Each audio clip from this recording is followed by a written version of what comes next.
So hi everyone, welcome to new video new vlog. मैं ये video 3 दिन से शूट कर रहा हूँ, लेकिन फिर भी मैं कंप्लीट नहीं कर पा रहा हूँ। अभी तो मतलब बहुत कंप्लीट शूट कर लिया था, लेकिन फिर मेरे से डिलीट हो गया। सो स्टार्ट करते हैं। बहुत ही इम्पोर्टेंट टॉपिक है मेरे पास आज इस वीडियो में। मतलब जब आप जर्मनी आ जाते हो तो बहुत आपको अकेला फील होता है, और उस अकेलेपन को कैसे सरवाइव करना है 3 साल हाउस बिल्डिंग के टाइम पे, उसके बारे में है। क्या चीज़ें होती है, कैसे आपको मतलब चीज़ें हैंडल करनी है, उसके बारे में ये वीडियो है।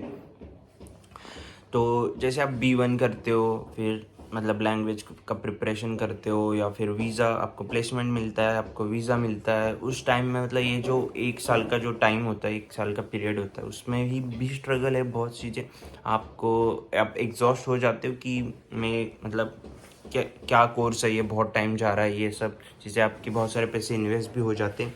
लेकिन फिर भी आपको बहुत सारी यहाँ पे आने के बाद भी बहुत सारा स्ट्रगल होता है। आपको बहुत सारी चीज़ें पसंद नहीं आती है स्टार्टिंग में। कितनी भी अच्छी आपकी प्लेसमेंट हो, कितना भी अच्छा आपका होटल हो या कंपनी हो, बहुत अगर अच्छा स्टाइपेंड भी मिल रहा है, लेकिन ऐसी कुछ चीज़ें होती है वो हर एक को फेस करनी होती है। जैसे कि जर्मनी में जब आप आते हो, आपको फर्स्ट तो आपका लैंग्वेज बैरियर है। सेकंड चीज़, आपके पास मतलब वेदर आपका बहुत चेंज हो गया है। जब आप यहाँ पे लैंड करते हो तभी आपको पता चल जाएगा, अभी तो अगर आप इस इनटेक में आ रहे हो तो, मतलब आगे हो तो। और फिर दूसरी चीज़ है कि कंप्लीट अपोजिट कल्चर है, फूड है अलग है, लोग अलग है। तो ये इन चीज़ों से कैसे, मतलब ये चीज़ें ना बहुत मैटर करती है जब आप हाउस बिल्डिंग स्टार्ट करते हो तब। क्योंकि फर्स्ट 6 मंथ्स में ही आपको बहुत सारी मतलब ऐसा लगेगा कि आपने गलत डिसीजन ले लिया है, और फिर हाउस बिल्डिंग आपके लिए नहीं है, ऐसा फील होता है। मुझे भी हुआ था, लेकिन मेरे पास ऑब्वियसली कोई ऑप्शन नहीं था। और मतलब जो लोग हाउस बिल्डिंग कर रहे हैं उनके पास ऑब्वियसली कुछ ऑप्शंस होता नहीं है, क्योंकि वो उसको कंटिन्यू करना ही होता है। और ऐसा नहीं कि हाउस बिल्डिंग वाल जो लोग करते हैं उनको ही ऐसा फील होता है। जो भी लोग अगर जॉब के लिए आओ, या फिर मास्टर्स के लिए आओ, किसी भी स्टडी प्रोग्राम के लिए आओ, या फिर किसी भी चीज़ के लिए आओ, अगर आप बाहर के देश में जाते हो, ऐसा नहीं कि जर्मनी में, किसी भी कंट्री में जाओ आप, जैसे कि UK जाओ, US जाओ, कनाडा जाओ, आपको ये चीज़ें फेस करनी ही पड़ती है। क्योंकि जैसे कि अभी मैं जर्मनी का ऑब्वियसली एग्जांपल दूंगा। आप जर्मनी जब आगे, अब इतनी सारी मेहनत करी है आपने, और इन सब चीज़ों को फेस करके आप फाइनली लैंड हो गए हो, अपना कोर्स, आपको सारा चीज़ें मिल गई, अकोमोडेशन, ये सब चीज़ें। जब आपको फर्स्ट 2 मंथ्स में ना लैंग्वेज बैरियर का बहुत प्रॉब्लम होगा, मतलब लैंग्वेज आपको समझ में ही नहीं आती, उनका एक्सेंट आपको समझ में नहीं आता। अगर आपके पास B1 है, B2 है, फिर भी समझने में थोड़ी दिक्कतें होती है, क्योंकि हमारी ऑब्वियसली मदर टंग नहीं है। तो फिर समझ में नहीं आता ना क्या बोल रहे हैं, कैसा एक्सेंट है। एक्सेंट उनका फास्ट होता है, क्योंकि वर्ड्स वो समझने में नहीं आते हमको। जैसे कि हम, अगर आप लोग एग्ज़ाम दे रहे होंगे तो ह्योरन में जैसे आपको सुनाई देता है ना B1 के एग्ज़ाम के टाइम पे, तब वैसे ही चीज़ें होती है यहाँ पे। क्योंकि बहुत सारे लोग को ह्योरन मतलब जो है वो हार्ड जाता है एग्ज़ाम में, तो इसी वो सेम सीन यहाँ पे लैंड होने के बाद हो जाता है। क्योंकि आपको मतलब अगर आप काम स्टार्ट करते हो ना, तब काम स्टार्ट करने से पहले भी जो आप डॉक्यूमेंटेशन करते हो, उसमें बस उसमें ही आपको पता चल जाएगा कि समझ में नहीं आ रहा क्या लिखा है उस डॉक्यूमेंट में। तो फिर आपको किसी को हेल्प लेते हो, और फिर उस पर साइन करते हो। उसमें भी हमको लगता है, जिसकी मुझे लगता था कि मैं गलत डॉक्यूमेंट तो साइन नहीं कर रहा हूँ, ये लोग मुझे ले मतलब कुछ भी चीज़ें दिमाग में आती है ना कि कोई गलत डॉक्यूमेंट आप साइन कर रहे हो, वैसे मतलब दिमाग में आ जाता है आपके। तो ये चीज़ें भी होती है, क्योंकि लैंग्वेज हमको पता नहीं होता कि क्या लिखा है उसमें, और कुछ डिफ़िकल्ट वर्ड्स होते हैं। तो लेकिन ऐसा वो चीज़ें धीरे धीरे आएंगी ऑब्वियसली। फर्स्ट वीक में तो आपको सब समझ में नहीं आएगा, और फिर जब आप काम करोगे तभी भी आपको बहुत सारी मुश्किलें आएगी। जैसे कि वो लोग जो बोल रहे हैं, मतलब जो सिखा रहे हैं, आपके टीचर्स है, जो भी आपके, अगर शेफ़ हो तो आप किचन में काम कर रहे हो, या फिर आपके बॉस है कंपनीज में, तो वो जो एक्सप्लेन कर रहे हैं ना, वो आपको स्टार्टिंग में नहीं समझ में आएगा, क्योंकि उस पर उसको टाइम लगता है समझने में। क्योंकि नई लैंग्वेज के है, और वो अगर उस टाइम पे समझ भी गया ना तो आप जल्दी भूल जाते हो। क्योंकि क्योंकि ऐसा मतलब हम लोग, जैसे कि हम लोग हिंदी में एक्सप्लेन कर रहे हैं या फिर इंग्लिश में बोल रहे हैं ना, तो हमको जल्दी समझ में आएगा, और जर्मन में हमको टाइम लगेगा उस चीज़ को समझने में और फिर एक्शंस लेने में। तो वो चीज़ उससे, इसकी वजह से डिमोटिवेट नहीं होना आपको, बस उस पर मतलब काम करते रहना आपकी लैंग्वेज के ऊपर, और फिर आगे बढ़ना है ना। 6-7 मंथ्स हो जाएंगे तो फिर आपको वो चीज़ें धीरे धीरे समझ में आ जाएगी, किस किस चीज़ को क्या बोल रहे हैं, किस डॉक्यूमेंट को क्या बोल रहे हैं, या अगर किचन में हो तो किस इंग्रेडिएंट्स को क्या बोल रहे हैं होटल में, है ना, कैसे गेस्ट से बात करना है, क्या स्ट्रक्चर है पूरा काम करने का, तो वो चीज़ें टाइम के साथ ही इम्प्रूव होंगी। ऐसे स्टार्टिंग में होता ही नहीं है ऑब्वियसली।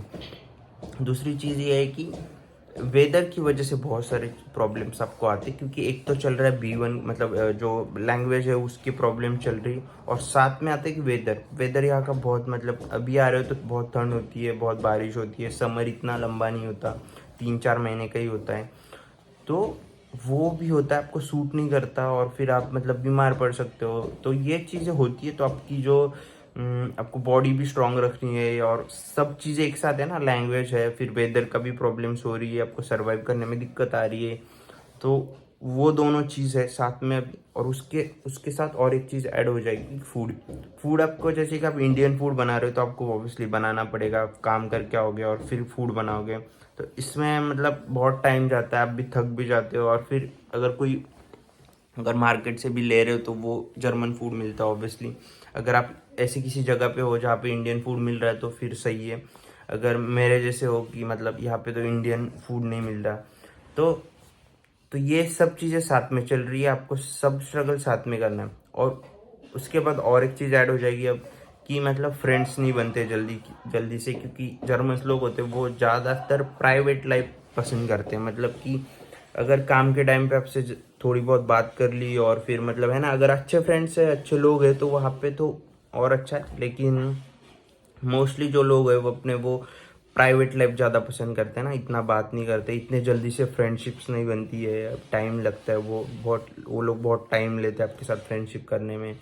तो इंडिया में तो हमको आदत होती है बहुत सारी बातें करने की या फिर दोस्तों में जाने की, लेकिन यहाँ पे आके आप कंप्लीट अलोन हो जाते हो, अकेले हो जाते हो। अगर आपके पहले से फ्रेंड्स है कुछ इंडियंस तो फिर आपके लिए अच्छा है, लेकिन अगर नहीं है तो फिर बहुत दिक्कतें हो जाती है, आपको बहुत लोनली फील होता है, डिप्रेसिव फील होता है, और सब चीज़ें अकेली है, जैसे मैंने बताया, वेदर, लैंग्वेज बैरियर, और फिर फूड, और ये अभी फ्रेंड मतलब अकेले पड़ जाते हो आप, तो वो सब चीज़ें ना सर्वाइव करना बहुत मुश्किल हो जाता है। और फिर आपको ऐसा लगता है कि आपने गलत डिसीजन ले लिया, और आपको ऐसा लगता है कि हाउस बिल्डिंग आपके लिए नहीं है, या फिर ये प्रोग्राम आपके लिए नहीं है, ऐसा लगता है, क्योंकि काम भी है, स्कूल भी है, पढ़ाई भी करनी है, और बाकी ये सब चीज़ें भी है। तो लेकिन इसमें मैं ये सजेस्ट करूँगा, क्योंकि मैं जब आया था ना तब यहाँ पे कोई भी इंडियन नहीं है, और फिर यहाँ का फूड भी अलग है, मतलब मैं जहाँ पे रहता हूँ वहाँ पे तो इंडियन फूड भी नहीं मिलता। तो बहुत सारी चीज़ें थी मेरे साथ भी, मतलब मैंने भी सर्वाइव किया है, क्योंकि फिर मैं बस उसको हर एक चीज़ को है ना सर्वाइव करते गया, सीखते गया, तो इससे आपको लॉन्ग टर्म में बहुत इम्प्रूव हो जाओगे, आप बहुत स्ट्रांग बन जाओगे, और आपका जो माइंड है ना वो जर्मनी में रहने के लिए, 3 साल रहने के लिए ना बहुत स्ट्रांग हो जाएगा। क्योंकि फर्स्ट 6 मंथ्स अगर आपने इन कंडीशंस में दे दिए तो आपके लिए बहुत बेहतर होगा, आपके बहुत सारे फ्रेंड्स बनेंगे इन फ्यूचर, आपकी लैंग्वेज इंप्रूव हो जाएगी, आपको यहाँ का फूड सूट हो जाएगा, वेदर सूट हो जाएगा। बस आपको वो 6 मंथ, फर्स्ट के जो 6 मंथ्स है ना वो देने हैं, और उसमें बहुत पेशेंस रखने हैं, डिमोटिवेट बिल्कुल भी नहीं होना, क्योंकि बहुत सारे लोग छोड़ भी देते हैं या फिर कंपनी चेंज कर देते हैं।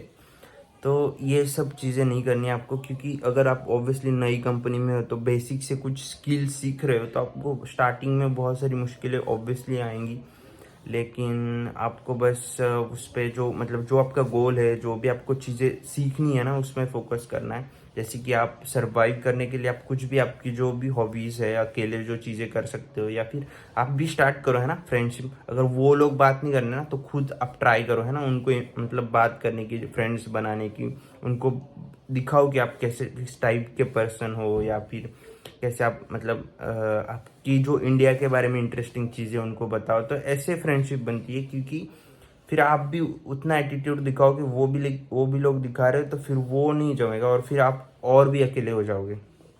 तो आपको भी कुछ चीज़ें आपकी तरफ से डालनी है, तो फिर वो आपके साथ ज़्यादा बात करेंगे, और फिर ऐसी फ्रेंडशिप बनती जाएगी, और फिर आपको अकेले नहीं महसूस होगा, है ना। तो इन चीज़ों, छोटी छोटी चीज़ें हैं लेकिन बहुत इंपॉर्टेंट होती है, क्योंकि फिर आप बीच में छोड़ दोगे ना, फिर हाउस बिल्डिंग, जो लैंग्वेज करी है, जो वीज़ा, ये सब चीज़ों का कुछ फ़ायदा नहीं होता। क्योंकि मैं ये चीज़ें बता रहा हूँ क्योंकि मैंने एक्सपीरियंस करी है पिछले 2 साल में, और अभी मुझे जो 6 मंथ में मुझे ऐसा लगता था ना फर्स्ट कि मैं गलत डिसीजन ले लिया, या फिर बहुत ही डिप्रेसिव फील हो रहा है, वो चीज़ का अभी लॉन्ग टर्म में मुझे फ़ायदा हो रहा है, क्योंकि अभी मेरे बहुत जो भी फ्रेंड्स है वो जर्मन ही है, क्योंकि मैं उनके साथ ही रहता हूँ, और मेरी लैंग्वेज भी इम्प्रूव हो गई पहले से, और मुझे बहुत सारी चीज़ें पता भी चल गई कि कैसे डॉक्यूमेंटेशन करते हैं, क्या चीज़ें होती है ना। ऑब्वियसली अगर आप जर्मन लोगों में रहते हो तो उनका कल्चर कैसा है, उनका मतलब वो लोग कैसी चीज़ें हैंडल करते हो, उसके वो चीज़ें आप सीख जाते हो। तो आई थिंक अगर आप वैसे चीज़ें फॉलो करोगे, आपकी अगर आप आउट ऑफ द बॉक्स जाके सोचोगे और फिर कंफर्ट जोन जो आपका है वो छोड़ दोगे, तो आई थिंक आपको बहुत सारा मतलब बहुत सारी हेल्प होगी इन फ्यूचर। और सरवाइव कैसे, मतलब ऑब्वियसली ये जो चीज़ें हैं वो आपको फेस करनी है और उनको सरवाइव करना ही होगा। तो आप मतलब आप फैमिली से बात कर सकते हो फ़ोन पे, या फिर कुछ चीज़ें आप जो पर्सनल हॉबीज़ है वो उनको फॉलो कर सकते हो, है ना। खुद को एंटरटेन रखने के लिए सब चीज़ें आप कर सकते हो, और ऐसे ही सर्वाइव करते हो धीरे धीरे। और 6 मंथ्स के बाद या फिर कुछ टाइम के बाद कुछ लोगों को जल्दी सूट हो जाता है कल्चर, तो घूम सकते हो, वैकेशंस आपको मिलते हैं। तो फिर आप 1 साल के बाद, मतलब जब आपको बड़े वैकेशंस हो गए, तब आप इंडिया जा सकते हो फिर से, है ना। और अगर बीच में कुछ आपको एक्स्ट्रा छुट्टियाँ मिल रही है तो फिर आप यहाँ जाके घूम सकते हो। अगर थोड़ी ज़्यादा 1-2 वीक्स के वैकेशन है तो फिर आप यूरोप भी घूम सकते हो। तो ऐसी छोटी छोटी चीज़ें आप कर सकते हो। और मतलब बहुत सारे जब इंडियन लोग होते हैं उनके यहाँ पे तो अभी बहुत सारे फंक्शंस होते हैं, इंडियन फेस्टिवल्स भी सेलिब्रेट किए जाते हैं, तो उनमें जा सकते हो। तो इन चीज़ों से आपको सरवाइव करने में, लंबे समय तक रहने में ये चीज़ें बहुत हेल्प करती है। और यही था बस मेरे को जो शेयर करना था, मेरा जो एक्सपीरियंस था, और मैंने जो मतलब मैं जो सोचता हूँ कि जर्मनी में हाउस बिल्डिंग के टाइम पे कैसे सरवाइव करना है, या फिर स्टार्टिंग में जो दिक्कतें होती है वो सारी चीज़ें। और हाउस बिल्डिंग में ही नहीं, आई थिंक सारे जगह पर पढ़ाई करने के लिए और किसी भी कंट्री में जाओ, ये सब चीज़ें तो आपको फेस करनी ही होती है। So thank you so much for watching videos. अगर आपको पसंद आ रहे हैं, अगर आपने चैनल को अभी तक सब्सक्राइब नहीं किया तो आप सब्सक्राइब कर सकते हो। So thank you so much.